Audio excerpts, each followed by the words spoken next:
Зоригсны амнасыг хүнөөсөг хэрэгт ял сонссон содном даржаа чимгээ нарыг эрүүдэн шүүж хэлсээр ял оносон тул яаралтаа суллах хүсэлтэд нийтдээ 46 мянган иргэн гар үсэг зурсан гэж Улсын хурлын түр хорооны гишүүн Батцаандан болд нар өнөөдөр мэдэгдлээ. Улмаар тэд энэхүү хүсэлтийг улсын дээд шүүхийн ерөнхий шүүгч Батсүранд гардуулан өгсөн юм а.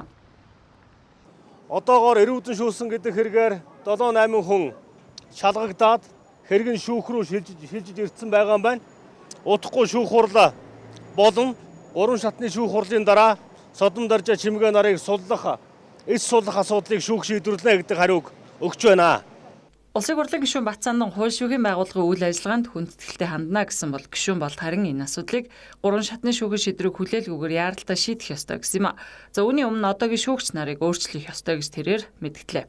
Одоо 3 шатны шүүхээр тогтоогдоод дараа нь шинэ нөхцөл байдал үүсээд ингээд энэ оны сүүлээр энэ хоёр иргэнийг суллах асуудал шийдэгдэхийг бид хүлээж дийлэхгүй. Хоёр дахь нь бол дахиад энэ хоёрыг болоод улаан сайн одоо ийм хэс хэрэгэ шийдэх шийдвэр гаргасан шүүгчдэр яг бүрэн бүрэлдэхүүнээр өнөөдөр байж байгаа. Энэ хүмүүс дахиад энэ асуудлыг эргээд өөрснийгөө буруутсан шийдвэр гаргах гэж бид огт итгэхгүй байгаа. Тэгмээс яалтаа нэгд болоод эдгээр шүүгчдийг өөрчлөх асуудал шийдэх хэрэгтэй.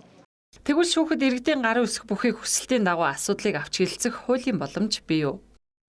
Гэхдээ чи бүгд харсан биз дээ. Эрүүдэн шүүцсэн байгаа биз дээ. Гэхдээ тэгээд хахад хэдэн шат яриад иж болохгүй да. Тийм үстэй. Хамгийн гол асуудал чинь нэг төр байгаа бол ард түмэн байгаа бол хууль ёс байгаа бол өнөөдөр нэг ч гэсэн хоног хууль бусаар хүн шоронд хойгож болохгүй гэдэг энэ бүр үндсэн хуулинд байгаа үннээ өнөөдөр хэрэгжүүлмээр байна тийм үстэй. Хэлмэгдсэн байгаа ахан дүүсээ чөлөөлж авахын тулд хэлмэгдэж яргалуулсан дарчилсан тэр ахан дүүсийн төлөө бид тэмцэх үүрэгтэй юм а. Хуулийн хүрээнд. Прокурортой уулзсан прокурор эрүүл шүүлтийн асуудаар анхан шатны шүүх хурлын шийдвэр гарсны дараа эсэргүүцлээ бичнэ гэдгээ бидэнд дуулгасан байгаа. Сая ерөнхий шүүгчтэй уулзлаа. Бид энэ асуудлыг ойрын хугацаанд шийдвэрлэнэ гэж хэлж байна. Гэхдээ бид хууль хяналтын байгууллагын хуулийн дагуу ажиллахыг л шаардах үүрэгтэй. Түүнээс ус хууль хяналтын байгууллагын дотоод үйл ажиллагаанд орж бид нар заах эрх бидэнд байхгүй гэдгийг хэлхийг хүсэж байна тий.